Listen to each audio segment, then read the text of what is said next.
are setting up for this procedure, you need to have a mannequin with female genitalia for your checkoff. You can practice with male genitalia, of course. I'm going to be honest, it's easier, so that's why we have you check off on female. Plus, you're doing OB, so it's more pertinent to what you're seeing and possibly doing this semester.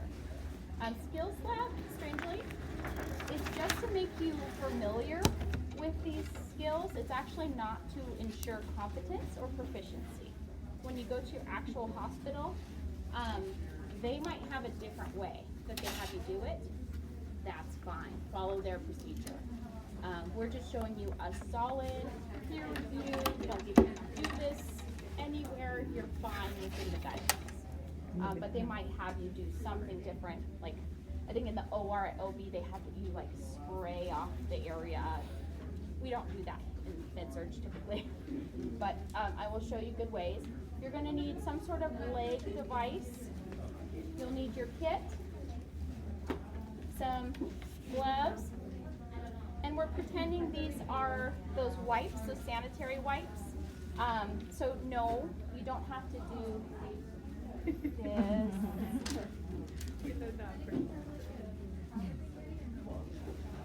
No, pretend these are sanitary wipes. They are actually magic wipes. So just go, when it drops, it's clean again. It's amazing. It's clean again. So that shows us that you cleaned the area and that you're providing hygiene. Because in real life, you would go wipe, drop in trash. So you don't. It doesn't come with that brown stuff. Brown stuff is in here. Oh. Yep. But most people who go into the hospital may not have the best hygiene, or even body habitus can prevent from good hygiene in that area. We generally do a kind of soap and water thing, only not with these. We use the sanitary wipes.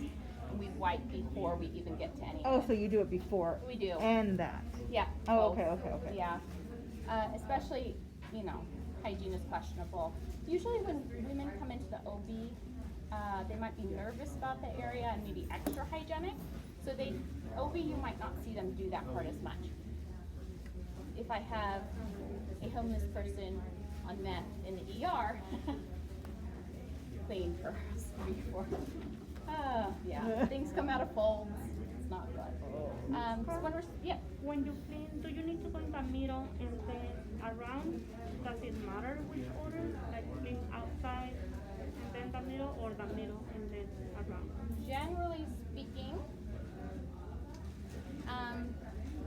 you're just cleaning for sanitation. It's not a surgical procedure. So you're just like you would bathe yourself. Yeah, you're just giving a bed bath to that one area. Don't overthink it. Make it look bigger. Iodine that has a special. You do, but it's a small area. So sure, aim. In the videos, it has like this special procedure. And you should have it in your mind so that you're not actively avoiding the one towards you, but you're just tilting the swab one direction or the other. There's not an aggressive like, oh, swipe, swipe. It's like swipe, swipe, swipe. It's three in the same area. Yeah. So, yeah, they make it a little special, but they want you, because they don't want you to forget a whole side. That body habitus is a size that, if you have pannus, for example, like a large abdominal flap that hangs over, that's going to push down on everything and maybe hide the area that you need to work with. You might bring in two people to help lift and pull the pannus away, and that would be their entire job. It tends to get pretty heavy. So if you do have that problem, you might have two people holding the pannus, another person or two on each leg, but you'll see some of that in OB maybe, some positioning, because really you want to see the area closely. Yeah, that's all. Let's just get to it, okay? So let's follow our thing here. Check physician's orders, client care plan, gathered appropriate equipment, jailed in, announced presence, name, and title. We'd identify the client. We'd provide privacy. That's pretty big in this case. We're going to explain the procedure. I'm here to put your Foley catheter in. It's a flexible plasticky tube that goes into your bladder to help you drain your urine. So the bag is actually attached to the side of your bed. So I'm going to remind you at the end to not jump out of bed to go to the bathroom, because you don't need to. You've got it on your bed. We often have to remind them because they'll have a sensation that they still have to use the restroom. So you almost have to encourage them. Relax, let it flow into the tube, because some people will sit there and like sphincter so tight trying to hold it there. And there's no point. They've got it back. Or Especially with like urinary infections, right? or if they're a little confused, they'll jump out of bed and try to go to the bathroom, and they're meanwhile attached. Yeah. So sometimes confused patients will pull on their own tubes. It's a good idea to keep them well tucked in if they're confused, and give them something else to do with their hands, because a natural thing for them to do is to play with IVs and Foleys, any tubes that they have. All right, so I've explained it. She's good with it. I'm going to raise the bed to the appropriate height, and that's so important, you guys. You don't want to be spending 10 minutes like this. It's really bad for your back. So you'll lift to your comfort. Also put a trash can right by their arm on the side that you're working. All right. Okay, dorsal recumbent. So you can put the head down a little bit if you want. It kind of depends on how they're comfortable. I'm going to put my medical gloves on at this point. Anytime before you do pericare is fine. If you do that without gloves, I'll look at you very strangely. Okay. If I'm going to pull this back to position her, it's a nice thing to consider privacy and just have a towel. Your checkoff will describe something called a bed bath, like wraparound leg thing. You don't need to do that. This indicates that you've taken privacy into consideration. The point of that would be, it would be like a peekaboo moment where there's a flap in the middle, and you could go like this, and all of this is wrapped around each leg. That's not practical or efficient. You'll be spending a lot of time wrapping things, and there's no point. You just need some sort of covering, and you'll need to remember to lift it at the right points. So because as legs go up, I would want to make sure the triangle is low enough that when legs go up, she's still not exposed to the world. Dorsal recumbent. In knees, you don't want the knees too high up, because it'll interfere with everything and then you're bending strangely. So low, knees up is fine. That would be good.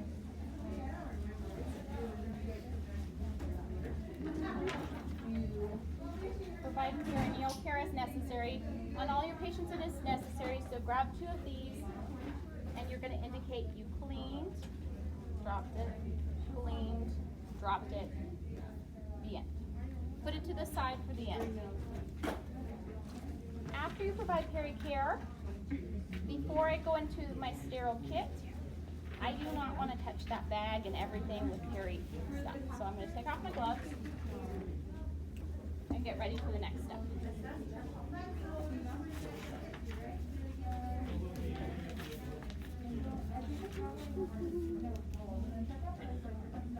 All right, guys. So now I'm going to take out my sterile kit. You will use this as a trash bag. It actually does matter where this goes. If you can imagine, there's going to be a sterile field right in the middle here.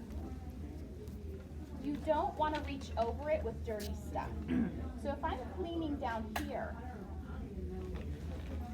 I don't want to lift the dirty stuff over my clean. So I can't have it down here. I can have it over here or here. I prefer here because my leg can kind of keep it upright. These have a tendency to fall over. But because I believe in human error and setting myself up for success, I always put a trash can next to me too. Just in case this falls over, it's no big deal. I'm not wandering around going, So for me personally, I like it here because I'm going to clean, drop, clean, drop, clean, drop. and it does not go anywhere over my sterile area. And then trash can by your knee over here. You can definitely put these in the bed with patients. You have to trust your patients. It's not a great idea in some areas. So if you have a patient that's confused, fighting, I'm showing you the way that's appropriate. You can control this table.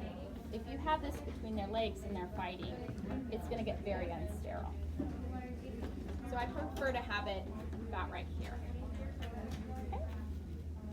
So if I'm going to open up my kit, I'm going to release the bottom. I'm going to open it up which direction? Away from me. Okay. Always touch just the edge.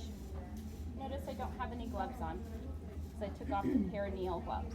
That would be gross to do that, this part with. And then I grab this. What's beautiful, I don't like things at an angle, so I'm going to turn it now. Once I open it professionally, then I'm going to turn it. You don't need to memorize a lot of steps with this, actually. Let your kit tell you the direction and the order of things. If my hospital uses this, then you can use it. We usually do not. You can toss it. What is it? Stickers. Oh. It's an insertion checklist. Reason for insertion, time and date. Tells you to be aseptic.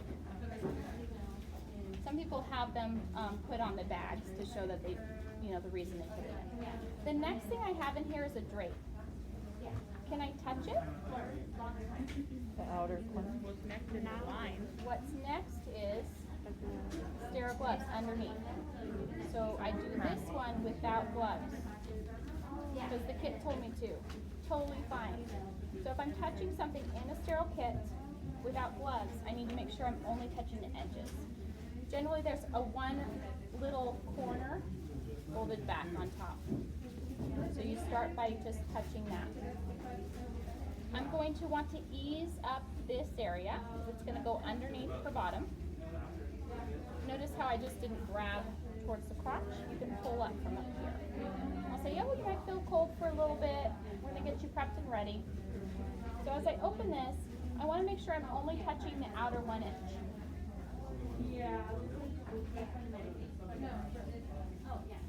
There's a shiny side and a dull side.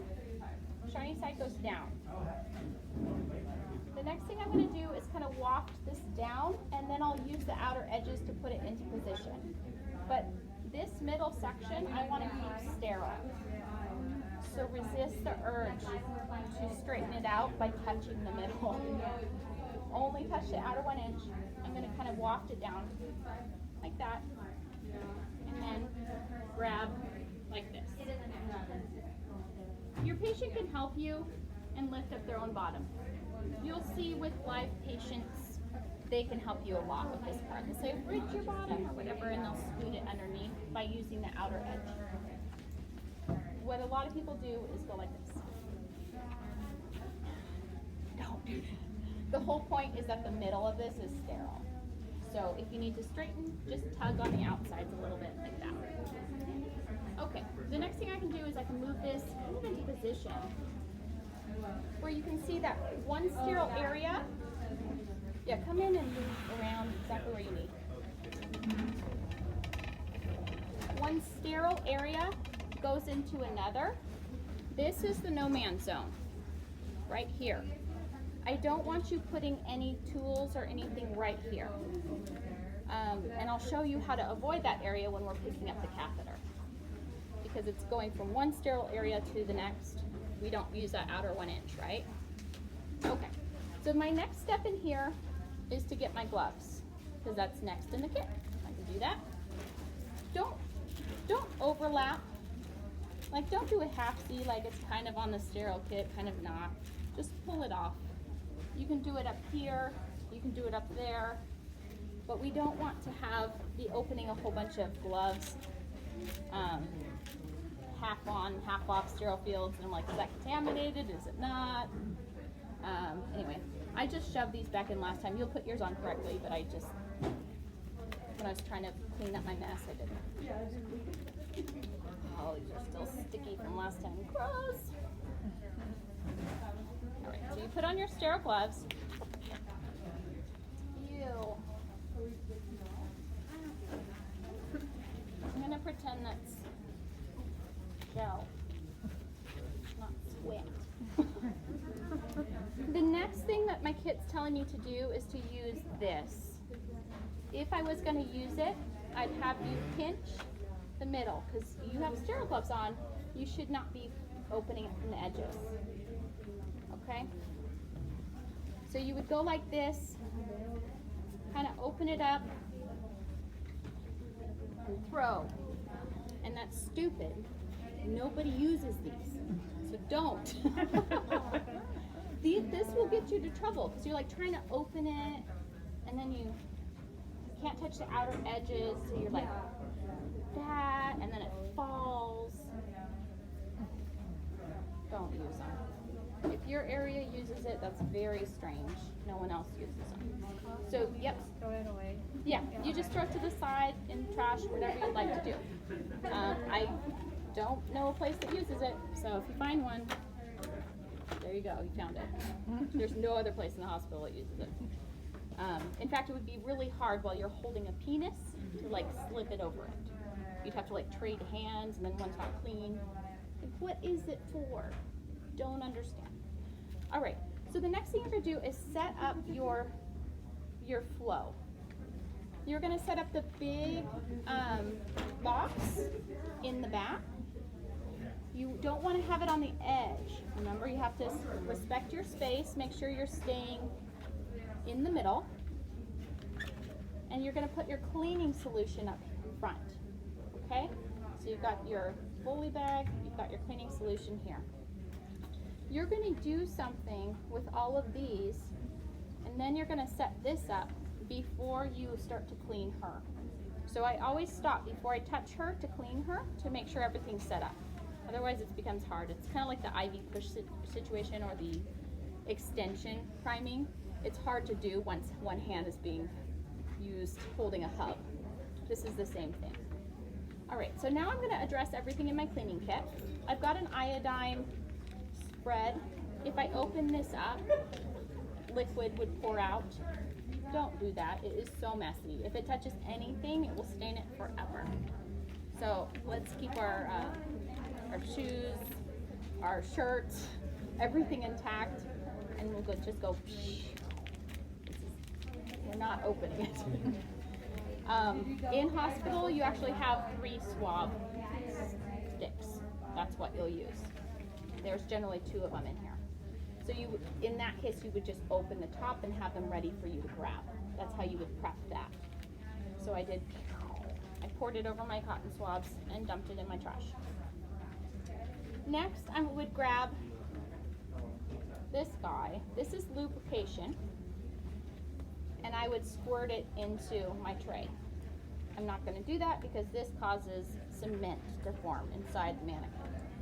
We have mannequin spray. That's what I would recommend using. It's a spray. The first couple patients, first couple students can spray the ends of their things and it will be fine for a year, you know. But this will cause cement. So you're just going to go, yay, pretend. Oh, whatever. Okay. So yeah, let's pretend we put that in there, throw it away. The next thing I'm going to do is grab out this syringe. It's pre-filled, and we're going to attach it right here to our catheter. So it's ready. Does it matter if there's air in it? No, because when you're squirting, where does the air go? Out, that little. You just hold it up, Oh. and you won't, it would, you know, if you did this, you could squirt air in. Like this, you won't. You just stop before you hit that. Yeah, air doesn't matter. All right. Now I'm going to take off the outer protectant. I don't want this flopping around. I want to safely kind of move it into my tray wherever my lube was. And that actually is harder than almost anything else we're doing. So I want to settle it here, and then I want to find a way that it'll stay. So one way we can do that is use the little lips in the tray to help keep it in a direction. But if you notice, I've set everything up. I did not test the balloon. That's old medicine. It's really bad medicine. We found that it gives people UTIs. If you test a balloon, you inflate it. And when you deflate it, it's not perfectly deflated. There's still some ridges, like like a balloon that you filled up before. It doesn't go back to its original size. When you insert it into a urethra, it causes micro tears and will give that person higher chance of infection, so UTI. So that's one thing they found. It was about 3 years ago. They banned pre-filling or testing the balloon. The problem is most of us were trained, 17 years ago? So if you don't stay current, you'll still see this. And how that old practice gets out of the way is that we train you guys correctly. So please do this. If you see the other way, it's just because we're old and we don't want to change your practice. We just expect you guys to bring it current. Make sure you're doing it correctly, and maybe the rest of us will die out eventually.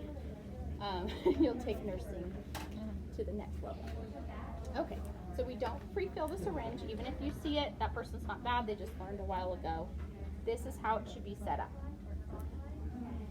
I make sure that my iodine is on there, the lube is on there, this is attached. Now I can go into cleaning.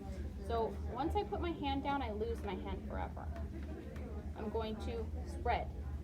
You should be spreading the labia minora if it's of any size where you can. Some people have very prominent labia minora. They're like bat wings, and you would hold those open. If they don't have prominent labia minora, having some separation is fine, like this on the majora. But if I let my hands go and they touch back together, I have to re-clean them. So just keep that in mind. Once you have it down here, you leave it there. Okay? Do you clean them while you have it open? Oh yeah, you haven't cleaned it yet. I haven't cleaned yet, and this is where it stays until the end of the procedure. Your hand can cramp, so just be worried about that. All right, so I'm gonna grab my cotton ball with iodine, put this back in. I'm gonna grab, you would have a swab, and you'd swab down, and then you'd toss, okay? So that's why I kind of need it close, and I don't want to have it down here, because I would be going over sterile field. I grab my next one, and I swab down. See, there's no real point. I can aim to left or right. It's a very small area. Just go over it 3 times and try to make sure you're getting everything you can. So that's the second one. Third one I'm grabbing down the middle, tossing it, and then I'm tossing this. Don't put this back on the tray, the clamp thing. The next thing I would do is I would be getting my my Foley. You want to pick it up about probably 60% up the way of the catheter. For me personally, I like to do this. It gives me a little bit of a handhold and control. You don't have to do that. If you feel good like that, that's fine. But I just like to do that. I have good handle. And then I lift the bag up and over. So what, can you see what is in no man's land? Is any of the blue in the no man's land? No. So that's what I want your goal is. That's why I lifted up and over. If this falls over, who cares? Doesn't matter a bit. But just make sure that your blue part is over here, ready. It was sitting in lube, so it should be good. And I'm gonna go in. This one doesn't have lube, I'm so sorry. This would be really painful in real life. I need to get some mannequin lube, because this is awful. So in an actual person, it doesn't feel hard to go in? It does. It's not like a slip and slide. I don't keep pushing if I feel a spot it's pushing against. For example, male might have an enlarged prostate. I don't want to go. If you meet a little bit of resistance, you twist a tiny bit and start to push gently and see if it slips around something. But it's very important for this that you don't apply a forceful pressure. It's gentle, sustained. And it won't just like, whoop, it won't just go, it takes some pressure. So you'll push it in, you'll see a flash of urine in the tube, you'll see some urine come out. We actually don't trust that first flash. You go in just a hair more. Like the IV. Just like the IV. Because there's a spot right before the sphincter that can collect a little bit of urine, and you're actually not in the sphincter. You're not inside the bladder yet. You're in kind of a fake pocket. So we go in just a little bit, okay? So I'm done with that. It's inserted, urine's coming out, so I can retract my hand back and fill up the balloon. If I start to push on this balloon and they start screaming, it's just because I'm still inside the sphincter of the bladder. Nothing else is wrong. You honestly just advance it a tiny bit more. It's not a big deal.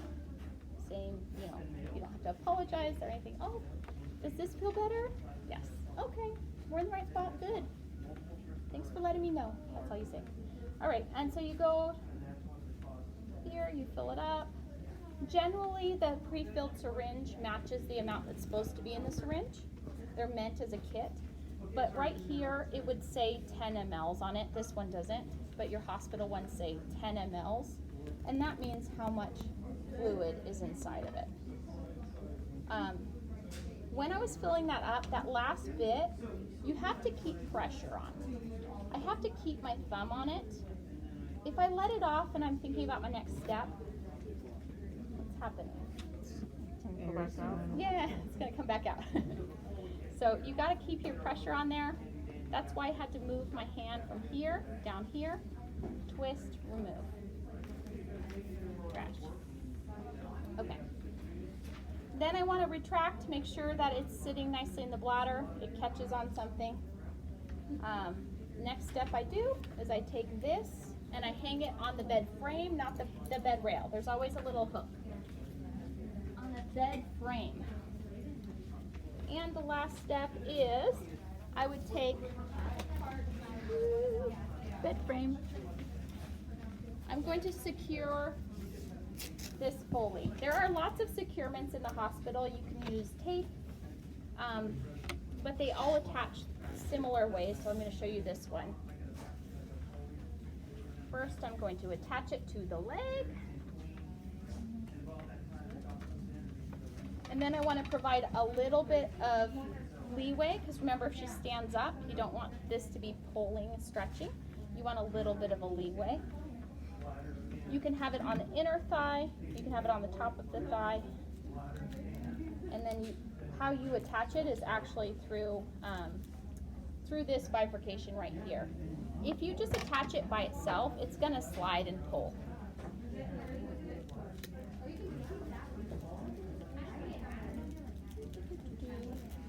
Just like that would be fine.